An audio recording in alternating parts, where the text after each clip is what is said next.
Hello, everyone, and welcome to CVI Talks. For these episodes, we sit down with practitioners and researchers to discuss victimization and resources for those impacted. Today, we'll be talking about drunk driving victimization. Hi, I'm Dr. Mary Bro, and I'm the Crime Victims Institute Director. The mission of the Crime Victims Institute is to conduct research to examine the impact of crime on victims of all ages in order to promote a better understanding of victimization, improve services to victims, assist victims of crime by giving them a voice, and to inform victim-related policy making at the state and local levels. We do hope you enjoy this drunk driving victimization presentation. My name is Alyssa. I am a graduate research assistant with the Crime Victims Institute. I got my bachelor's degree in victim studies here at SAM, and now I'm working on my master's in victim services management. Hi, my name is Taylor. I'm a graduate research assistant at the Crime Victims Institute. I've received my bachelor's and master's here at SAM, and I'm currently working on my PhD. So here we have Miss Sally Johnson from Mothers Against Drunk Driving and Dr. James Fell from the National Opinion Research Center at the University of Chicago to speak with us about drunk driving victimization. Miss Sally, would you like to speak on your background and how you became the victim services specialist at Mothers Against Drunk Driving? Hello, I'm Sally Johnson, and I'm a victim services specialist with Mothers Against Drunk Driving. My education is in criminal justice with an emphasis on victimology and victim services. I've been a victim advocate and specialist in several different capacities throughout my career. I came to work with MAD because my mother was hit twice by drunk drivers. She did survive, but I have been aware and supportive of MAD ever since, and I fully support their mission and have done so for years. Dr. Fell, can you speak on your background as the principal research scientist for NORC? My name is Jim Fell. I'm a principal research scientist at NORC at the University of Chicago. That's a nonprofit institute that conducts numerous surveys about society and justice and so on, and they evaluate policies that have to do with public safety and public health. I have been conducting research for over 50 years in traffic safety areas, and mainly in impaired driving. I worked at the National Highway Traffic Safety Administration for 30 years, and when I retired from that, MAD National, Mothers Against Drunk Driving, asked me to serve on their National Board of Directors, which I did from 2000 to 2006, 6 years. And I learned a lot about MAD. They probably have more to do with the decrease we've seen in drunk driving than any other organization in the world. So Sally, can you speak to what drunk driving victimization is? Well, drunk driving victimization impacts 2 out of 3 people in their lifetime, and it has many faces. The victimization includes the victim who's actually killed in a drunk driving crash. It includes the victim injured in a drunk driving crash, and it includes all of their families and friends who are impacted and devastated by the drunk driving crash. So Miss Sally, what are some statistics about drunk driving victimization? 10,000 people are killed by drunk driving crashes each year, and some 300,000 people are injured. These numbers don't include drugged driving. And according to Texas Department of Transportation, in 2019, in the state of Texas, there were 886 fatal DUI crashes. There were 6,818 possible injury DUI crashes. Who are the victims of drunk driving? Drunk driving crashes can happen to anyone. The range of victims that I service is widespread, with no apparent pattern as far as who is victimized by this crime. As long as people choose to drink and drive, we are all vulnerable. Have you seen any patterns around drunk driving involving holidays or sporting events? Definitely. We see a rise in drunk driving crashes during all the celebratory events. We also see a rise around prom and graduation. Dr. Fell, have you seen any other patterns involving drunk driving victimization? As a matter of fact, we have seen some patterns. Drunk driving is a huge problem, not only in the United States, but around the world. Drunk driving crashes, the injuries, the property damage, and the deaths cost approximately $130 billion each year in costs to society. And not only that, but about 1 million drivers are arrested annually for DWI or DUI.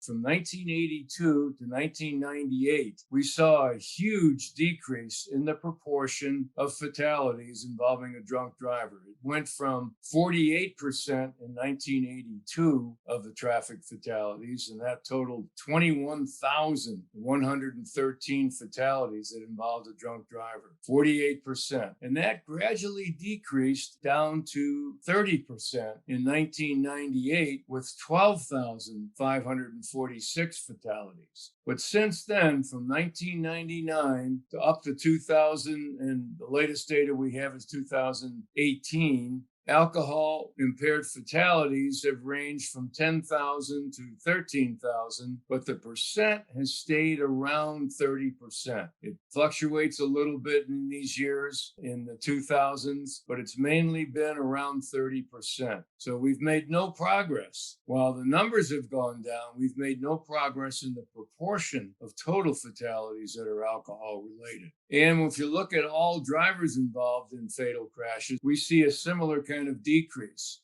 In 1982, 35% of all the drivers in fatal crashes were intoxicated. That is, they had a blood alcohol of 0.08 or greater. That gradually went down, and there was a 43% reduction between 1982 and 1997 when it was 20%. So it went from 35% of the drivers being intoxicated to 20%. But since 1997, it's been 20%, fluctuating just a little bit. So where are we now? Well, progress has clearly leveled off. The awareness of the problem and the concern for it has declined. Enforcement has declined. The underage drinking laws are not being enforced. Many laws are being eroded that deal with drunk driving, and seatbelt use among drinking drivers is very low. Other priorities and competing public health issues, not to mention the pandemic, compete with this issue, and nothing has changed over the past 20 years. And now we've got recreational marijuana being legalized in many states. So we have a huge problem on our hands for many, many years to come. Ms. Sally, how are victims of drunk driving affected, which may include family members coping with deceased relatives and individuals who survive these incidents? Victims are injured as well as killed in drunk driving crashes. And so we're talking about victims who are affected physically. The families and friends of those killed and injured are also affected by traumatic stress reactions and its physical responses. These victims of drunk driving crashes have vast psychological effects that can last a lifetime. The same is true for those families and friends of those killed in drunk driving crashes. And being injured or having someone you love killed by a drunk driver can have catastrophic financial effects that can last for years. There's the cost of a funeral, lost wages, inability to work and pay bills, and the list goes on and on. Dr. Fell, can you tell us a little bit about the fatality statistics of drunk driving?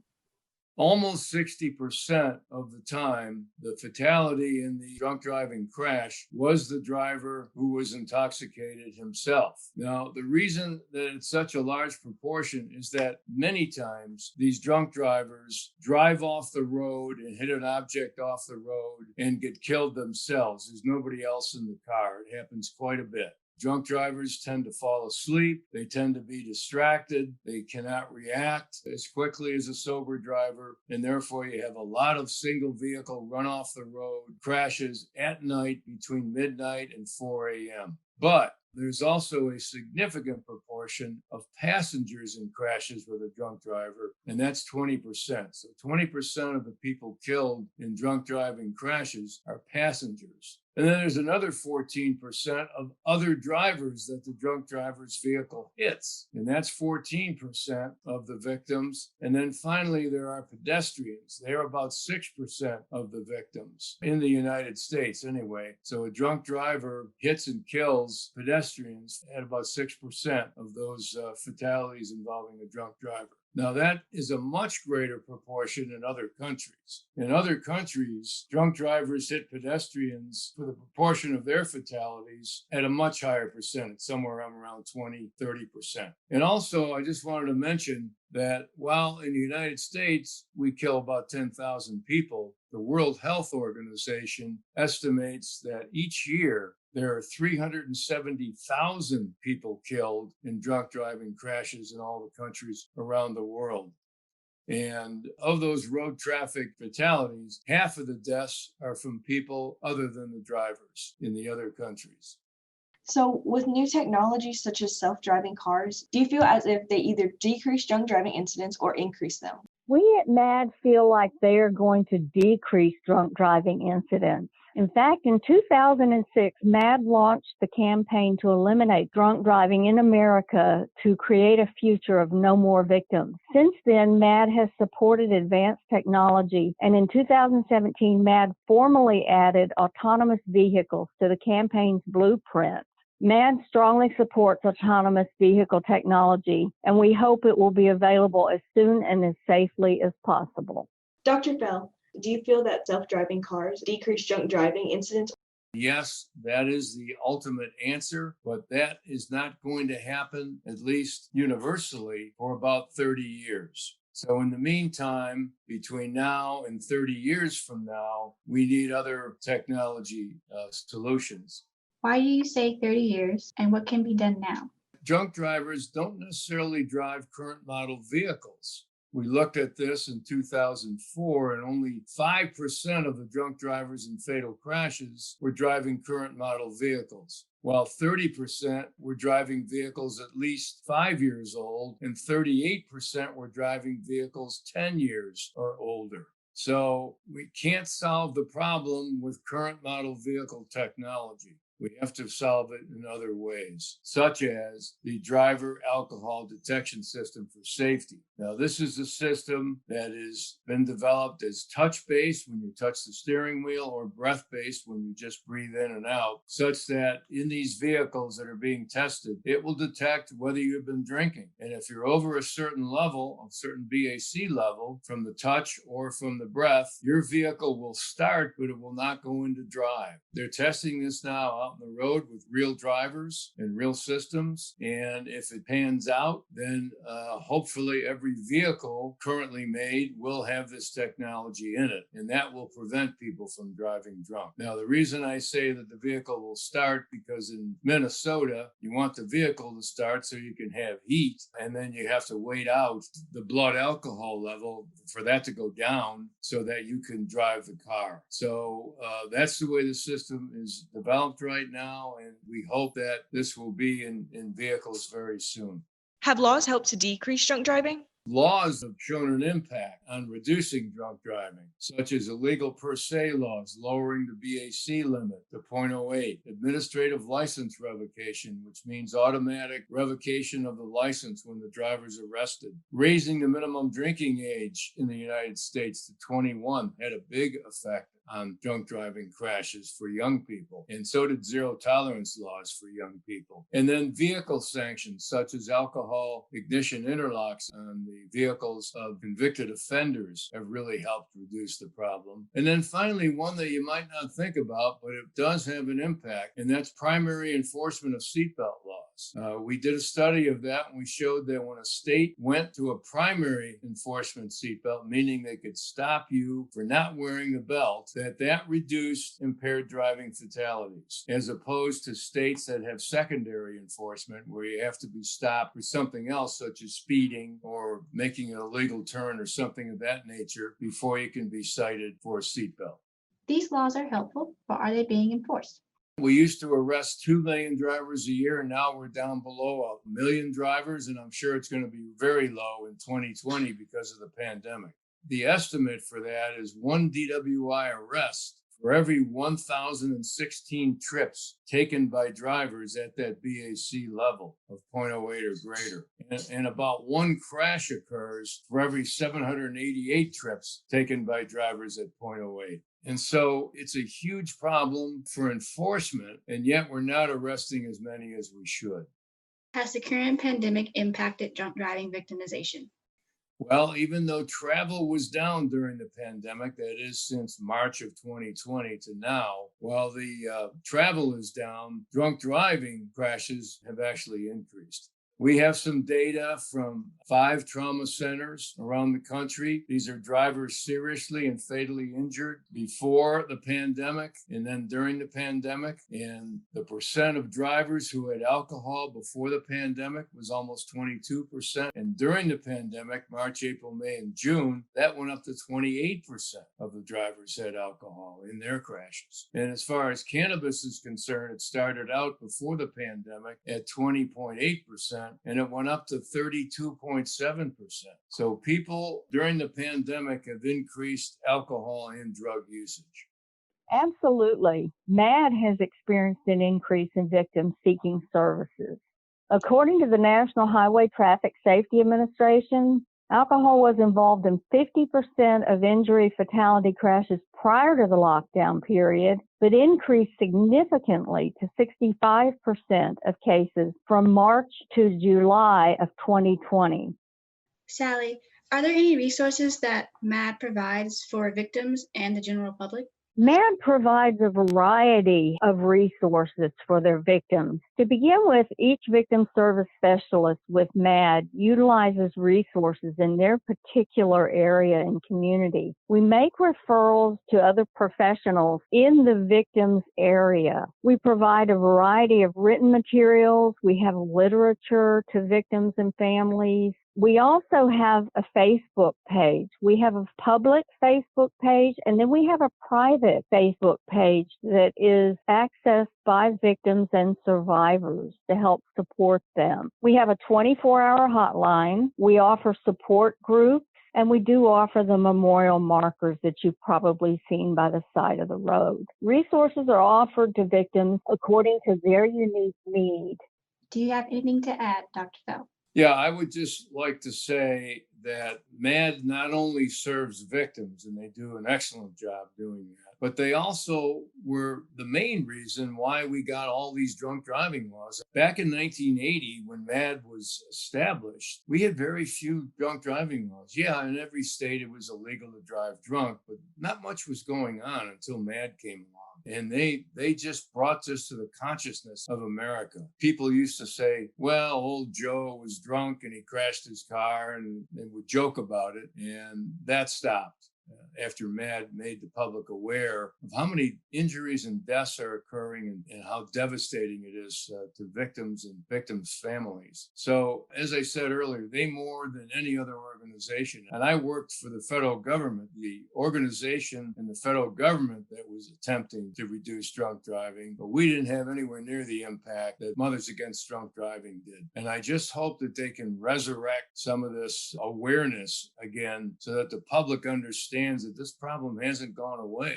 and that we need to keep doing more things. Yes, automated vehicles will eventually take care of it because you won't have drivers. You'll just punch in where you want to go and the vehicle will take you there. But again, that's years and years off. And so in the meantime, we've got to do other things. And maybe this detection system for drunk driving will be the answer, but we'll see. It still needs a lot of testing, and it probably won't get into as an option in cars for a couple of years.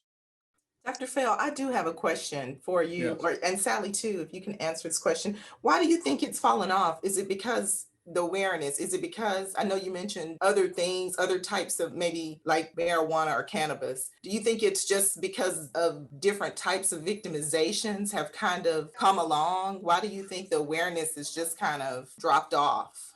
Yeah, well, and Sally, you can chime in here too. Yeah, I think it's mainly due to competing issues.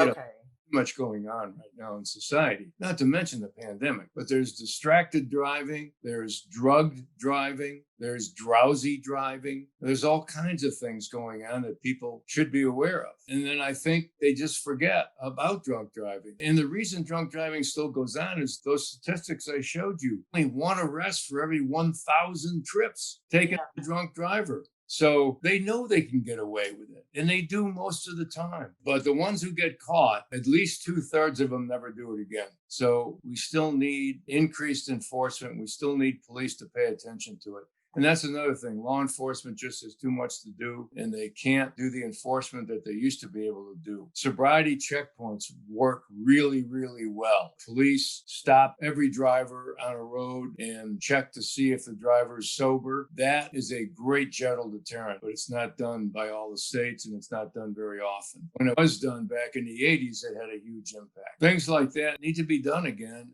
And right now, law enforcement can't do it. They're filled with all kinds of other duties, and we've got to get the public educated again. I mean, young people brought up in the 80s and 90s, yeah, they know about MAD, but young people being brought up now may not even know about MAD. The problem is just that. You'd be surprised how many people to this day still don't even consider drinking and driving a crime. It's a behavioral issue and it's a mindset. Drunk driving crashes is a violent crime, and people need to realize that and understand that. Even in the verbiage we use and the terms we use at MAD, we are helping to promote that understanding that it is a crime, it is a violent crime, and there are ramifications for that. Thank you. Thank you so much. I appreciate talking about this because I wish this was being done around the country. It would be great. Well, thank you all. Thank you, Dr. Fell, and thank you, Sally, for taking the time out to give us kind of like an overview. That was really good information. It actually educated me even more on drunk driving. So thank you. Thank you. Again, thank you for doing this. And it's Thank good you. to meet you, Jim, and thank you. Yeah, it's good meeting you, Sally. We would like to thank Sally and Dr. Fell for taking the time to discuss with us drunk driving victimization. We hope that this information will help others in learning about drunk driving. Thank you for taking the time to watch and or listen to our CVI presentation talks. Don't forget to follow us on Twitter and Instagram at CVI_SHSU, as well as look on our website at crimevictimsinstitute.org. If you would like to know more, you may contact our speakers at the addresses on the screen. You can always find us online at madd.org, and you can also access our 24-hour victim services helpline. And that number is 1-877-623-3435. And that is a 24-hour helpline.